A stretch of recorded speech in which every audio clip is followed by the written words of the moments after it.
I could add, it said the heritage that I gave you, that the Most High gave us. Not a label that Esau slapped on you and just called you just because, you know. The Lord gave us a heritage, man. So that, I mean, that means something. Well, you try to, I mean, anybody with some sense will see that, hey, dang, this is a like the scriptures say, this is a labor of love, showing your people that you worth more than what this place valued at. This black ass heritage shit, what is this? What comes of it? What comes of it? Absolutely nothing. Death and destruction. Right. But what come with the heritage that the Most High gave us? Life. Life. You know, rulership, royalty, you know, order, decency. How can I mean, what's the hate about that? Oh, you can't be wicked as hell. That's what it is. That's what these people hate. I can't just do whatever I want to. Yeah. But what you should want to do is the right thing. Proverbs 6:23. For the commandment is a lamp, and the law is light, and reproofs of instruction are the way of life. So you gotta be reproved. You gotta be corrected the right way. And it goes back to the law, the scriptures, the words of the Heavenly Father. And in the words of the Heavenly Father, we're supposed to conduct ourselves using the words of the Heavenly Father. Another reason why Esau is still your enemy, because not only will he not tell you who you are, he won't allow you to set up your own place where y'all can conduct yourselves, and for you to use the Bible as the way y'all gonna order, do y'all order. He's not gonna allow you to do that. Right? It's not gonna happen. Sorry, man.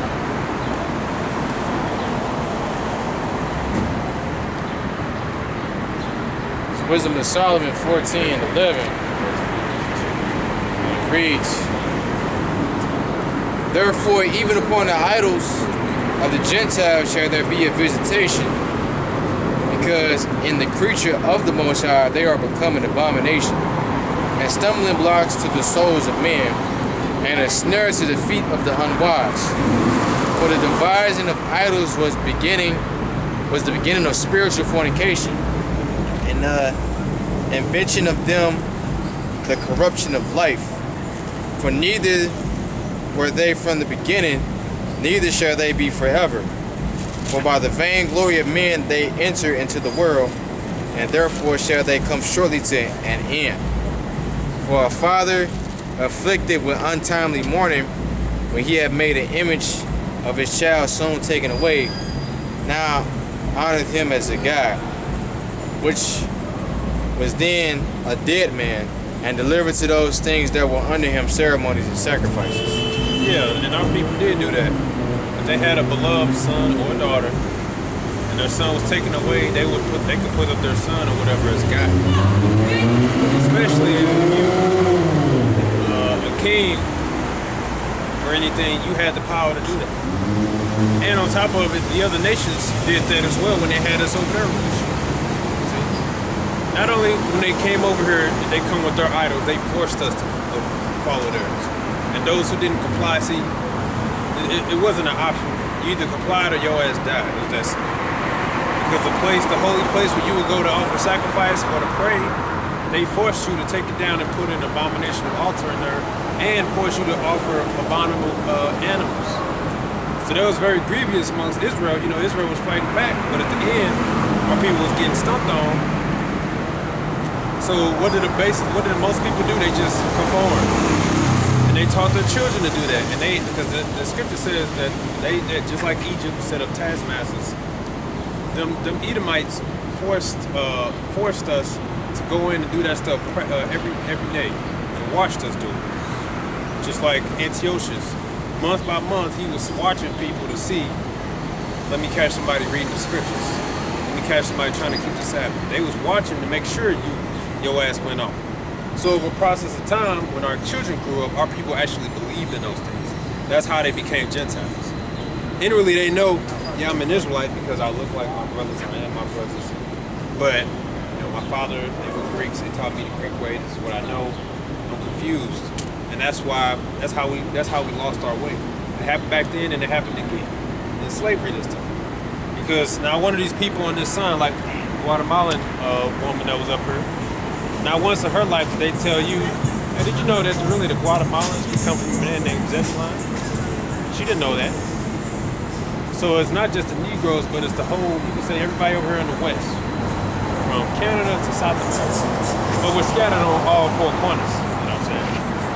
But the Puerto Ricans don't know, they didn't know, Mexicans didn't know, Cubans didn't know, Dominicans didn't know, because of our oppressors. So we lost who we were. Right? That's right. You'll keep going on that, but I don't read that one time. All right, verse 10, I think. This is 1 Peter chapter 2 and verse 10. Which in time past were not a people, but are now the people of Yahweh, which had not obtained mercy, but now have obtained mercy. See, now we obtain mercy because we're coming back to who we are. Esau losing his mind because the scriptures tell you he's accused of our brethren. It's like, how's the Lord blessing them with the Spirit? And we got traps set up for them to fall in, and they fall in and whoop. They eat pork, they selling the women out, the women dividing the house. Yet the Most High still dealing with them? Because it's all about mercy, it's all about grace, see? The scriptures tell you that through the Lord's mercies that we are not consumed. And he also tells you that there was always a remnant amongst the people. No matter what hell we was in, there was always a remnant to loathe themselves, to repent, and to teach the others here's the reason why we're in this predicament. And guess what? Shortly afterward, we have our enemies and we tread upon their necks. We're doing that now. But since Esau is backed into a corner, not only do he got to deal with us, he got to deal with the other curses that the Lord bringing upon him. So his hand is busy. And he got an idea for himself, which is to establish this new world order. But he got to deal with and try to censor hundreds of videos that come out every day exposing it. So now they're trying to fight censorship. They're losing. They're losing power, right? But these devils, no matter how much they try to put you on TV, march with you, them damn scholars, unless they gonna tell you who you are, that right there tells you that they ain't your friend.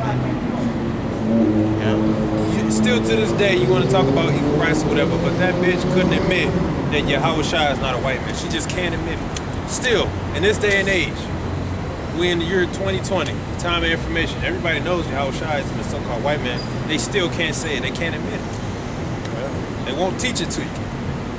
That's how you know they're still your enemy, man. Tell me who my God is. Tell me who my Lord is. Don't you know how much of an impact that had on me if y'all taught me that when I was growing up? But no, I had to learn about George Washington.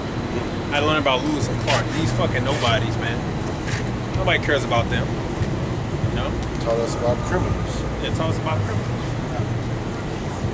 Because it's going to come a point where they are going to have to admit it and get saved. Wisdom of Solomon, chapter 5. Then should a righteous man stand in great boldness before the face of such as have afflicted him and made no account of his labors. When they see it, they should be troubled with terrible fear and should be amazed at the strangeness of his salvation so far beyond all that they look for. And they repenting and groaning for anguish of spirit should say within themselves, this was he who we had sometimes in derision and a proverb of reproach. That's what they gonna say. They saying it now. Okay? But they definitely coming to an end. And I guess it's funny. That interview that I saw the brother shared, they got off the website. I wonder if it ever made air because she got shut down. And Jake was trying to force it out of her. So, you know Jesus black. Well, he's Middle Eastern. You know that. So Everybody comes to this, right? Exactly. The Garden of Eden. And who says that? Who says Middle Eastern? You know who came up here and walked up to us? Guatemala. Did she say, oh, I'm South American? Did she say that? Did she say I'm South? I'm just South and I'm a Southern? You know? No, she said her nationality. So Yahushua didn't walk around saying, look, a Middle Eastern man. That wouldn't make sense. He was a Jew. Then it goes into, okay, well, what color are the Jews? Why didn't you teach me that? Are you going to tell me that? Are you going to tell my people that we're the Jews? Are you going to start teaching our people that? The answer is no, because at the end of the day, they still want you oppressed. Yeah. These Edomites, you got to remember, man, they was the first nation to come against us when we walked out of Egypt. The idea of us being free pisses them off. It grieves them to the core. I don't want them to be free. I just can't. I don't want them to be free. One, because their deepest fear is so-called black retribution. They're afraid that we would be an enemy at one point in time. And two, they just hate us. This could just tell you, when we went to spy out the land, right, and Rahab and her household was saved, what did she say? She said, we heard about you, and we are all grieved. Our hearts melt because y'all are free. What that tell you, man? Your enemies are happy when you in slavery. That's right. But if you are free, they are grieved to the core. That should make you mad, man. Yeah. That the only time that they got smiles on their face and cheesing is when your ass is on the bottom. But when you free, right? Oh, that's a problem now. Yeah. We got a nigga that's free, no? We got a problem, that's a problem. And it's not just the white man saying that, it's all these nations saying it. That should piss you off. Yeah. But you go back to Back in Wisdom of Solomon 14 and 16, it said, thus in process of time, an ungodly custom growing strong was kept as a law. Yeah, and so it was kept as a law. Someone could make up an idol and force the people to follow it. Or it could be celebrated in certain areas, certain days, right? yeah. It was an ungodly custom, and then eventually it became a law. And graven images were worshipped by the commandments of the kings, whom men could not honor in presence, because they dwelt far off. They took the counterfeit of his visage from far. So you had people who wasn't in the same area as the king. They knew about the God they was serving, so they couldn't serve him, but they made a counterfeit image in their cities and said, hey, look, this is the great such and such that our king worshiped in that land. So we made a counterfeit image, right? So you see how the idol and the wickedness can spread? You go. It says, and made an express image of a king whom they honored, to the end that by this their forwardness they might flatter him that was absent, as if he were present. Yeah, so they would say, look, we honor you, king. They'll make an image of the king as a way of showing the king, like, look, this area, this city over here, we worship the king. We got the image, we got the same counterfeit image. So you see how when a little wickedness spread, it can. I mean, when a little wickedness gets started, it can spread. There's a reason why the Most High said, when you put away that evil, you shall put that away, so you put evil away amongst you. Because the shit can spread like a virus. Same as how you look at the Statue of Liberty here. They had the same thing in Babylon. You know, the French sent that statue here to mark the new Babylon. Right.